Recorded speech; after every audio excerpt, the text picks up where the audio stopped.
At 12 years old, my life changed dramatically when my family moved from Kenya to Canada. The shift introduced me to a world full of vibrant opportunities, new cultures, and welcoming people. My father's success as a businessman allowed us to settle comfortably, making the transition much smoother.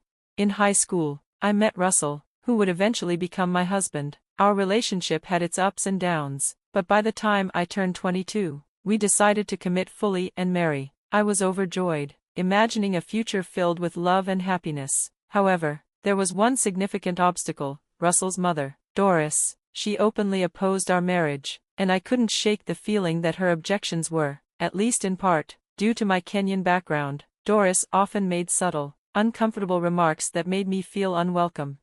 Unlike his mother, Russell was unfazed by the tension. He loved me for who I was, not where I came from. Despite his mother's disapproval, he stood by me, reaffirming his commitment to our relationship. On our wedding day, my emotions were mixed. While I was thrilled to marry Russell, Doris's disapproval loomed over me. I focused on the love we shared, determined to ignore the negativity. After the wedding, Doris's disdain became even more apparent. She frequently made hurtful comments about my culture, and though I hoped for a better relationship with her, it seemed increasingly unlikely. Russell tried to mediate, torn between his love for both his mother and me. He promised to address the issues with her, but the tension lingered. Her constant jabs and intrusive questions about my background took a toll on my emotional well-being. Despite the difficulties, Russell and I were determined to build a life together. We moved into our own home, focusing on our careers and future plans. Yet, Doris's ongoing hostility continued to overshadow our happiness. One day, after months of enduring her remarks, I reached my breaking point. I had always prided myself on being patient and kind, but I could no longer tolerate the hurtful comments. In a moment of frustration, I did something I had never done before. I raised my voice at her. "Doris, I've had enough of your endless remarks. They're becoming exhausting." "Oh, I'm just sharing my opinions. You don't need to get defensive." "Opinions? It feels more like you're attacking me because of where I'm from. I deserve respect just like anyone else. I'm not trying to offend you, but you seem overly sensitive about everything." "This isn't about being sensitive, it's about respect. I'm your daughter-in-law, and I deserve kindness and understanding. Maybe if you tried to fit in more, I wouldn't need to say these things." "Fit in? I've been part of this community for years. This is my home too. I shouldn't have to change who I am just to please you. I didn't ask for your permission to marry your son, nor did I expect it. I know you had other plans for him. That's not fair. We love each other. That should matter to you. If only you came from a more traditional background, maybe I'd accept this better. I don't need your acceptance. I'm proud of who I am, and I won't let you demean me for it. Your prejudice is yours to deal with. Maybe it would have been easier if you'd married someone from your own culture. That's not the point. We're married, and you need to accept that. Your constant disapproval is causing us pain, and I won't let you ruin our happiness. I didn't expect you to speak to me like this. Why are you being so aggressive? Maybe you never thought I would stand up for myself. I'm done trying to please you. If that's how you feel, perhaps it's best if we keep our distance." "That's fine with me. I deserve to be around people who respect me for who I am." "You're being unreasonable." "No, I'm just tired of being mistreated. I'm part of your family now. Whether you like it or not, you need to treat me accordingly. If you can't, maybe distance is best for everyone." "Suit yourself," she replied. "I will, and I hope you reflect on how your actions are affecting your relationship with your son," I responded. I walked away, feeling a mix of anger and sadness. Confronting Doris had been difficult, but it was something I had to do. From that moment, I knew that my relationship with her might never heal, but I was confident in my choice. I deserved respect, and I wouldn't allow her to belittle me anymore. My focus was on building a happy life with Russell, despite Doris's disapproval. "I can't have people like you associating with my business," Doris dismissed coldly. "This is ridiculous, Mom. You're choosing your bigotry over your son." Russell's voice cracked with hurt. "You're the one who chose this path, Russell. Don't blame me for your decisions," Doris snapped, her tone sharp and dismissive. As the argument unfolded, the eyes of every diner in the restaurant were glued to us, making the already uncomfortable situation worse. The walk of shame out of Applebee's, a place we once enjoyed without a second thought, was deeply humiliating. "Let's just go. Arguing won't change her mind," I suggested quietly, eager to escape the tension.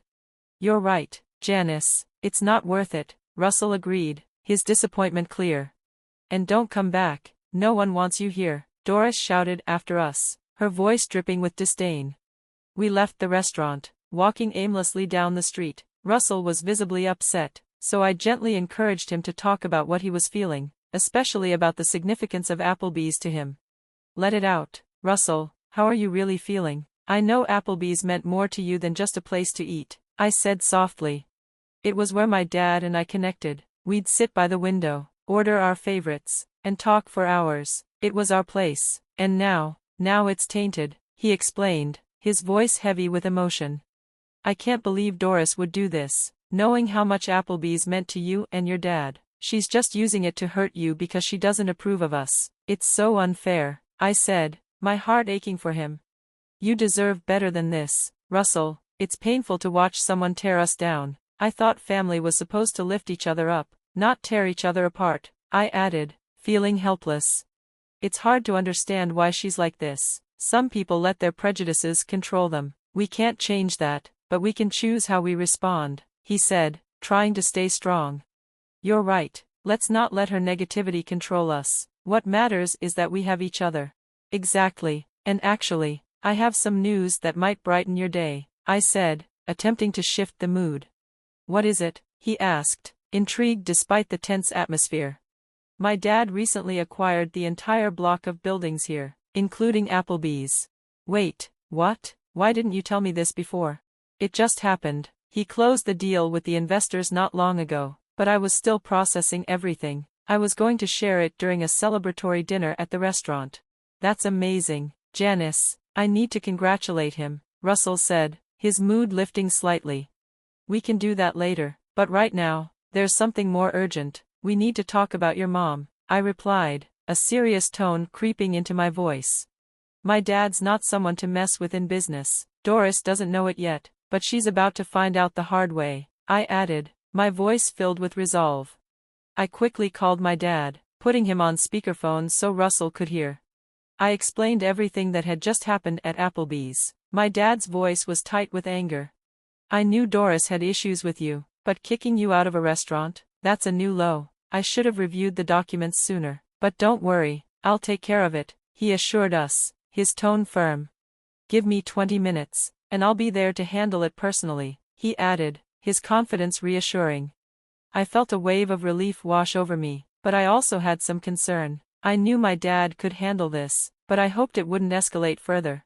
My dad doesn't mess around, especially in business. He believes in treating everyone fairly, and he won't stand for what Doris did, I said, trying to reassure Russell. We waited nervously near the restaurant, uncertain of what my dad planned to do, but trusting his judgment. Moments later, my dad arrived, walking with purpose. His confident stride made it clear he was ready to address the situation head-on. As soon as he entered Applebee's, he called out loudly enough for everyone to hear. The tension in the room was palpable, with all eyes on him. Doris, he said with a calculated calmness, seems you've missed a few updates. Did no one inform you about the new owner of the 2nd Green Avenue complex? Doris visibly stiffened, caught completely off guard. Who are you talking about? Who's the owner? She stammered, her voice faltering. A small smile tugged at the corner of my dad's lips. Well, that would be me, and in my first week here, I'm already getting complaints about your management. Doris's face drained of color as she realized the weight of the situation. I didn't know that, she mumbled, clearly flustered. Maybe if you had paid attention to your emails or the changes happening around you, you would have known, but no apologies now, my dad said with a light chuckle, his voice carrying the weight of the moment. It felt satisfying to watch Doris stumble under the consequences of her actions. Russell, unable to hold back any longer, stepped forward, his voice unwavering. You had no right to treat us, or anyone, like that, especially Janice. You've always held on to your biases, but as a manager, you should have known better. Discrimination in a public space is unacceptable. You've violated that principle, and frankly, you're unfit to manage this place, Russell continued, his words sharp. Doris, now desperate, tried to backpedal. Wait, I didn't realize. Even if you didn't know he was the owner, you should have treated everyone with fairness, I added firmly. Let's not do this privately, my dad interjected loudly, I think the people here deserve to know that the person running Applebee's, who let her personal biases affect her professional duties, is no longer employed here. The murmurs around the room grew, the crowd sensing the shift in power. Doris stood frozen, humiliated as the reality of her actions settled in. Russell and I exchanged a look of relief, finally seeing justice served after months of enduring Doris's mistreatment. "Leave now," my dad said coldly. "If you don't, I'll call security." Embarrassed and on the verge of tears, Doris slunk toward the exit, the restaurant's atmosphere lightening as she left. Applause and cheers broke out from the other diners, celebrating her departure. Russell and I immediately went over to my dad, wrapping him in a grateful hug. "You're the best, Dad," I said, a smile finally returning to my face. "Anything for you too," he replied with a chuckle, patting us both on the back.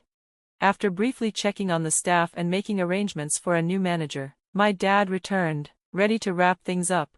"I've got the paperwork covered, Doris is out, and I'll have someone better in charge soon. Now, enjoy your meal on the house," he said with a wink, signaling us to relax.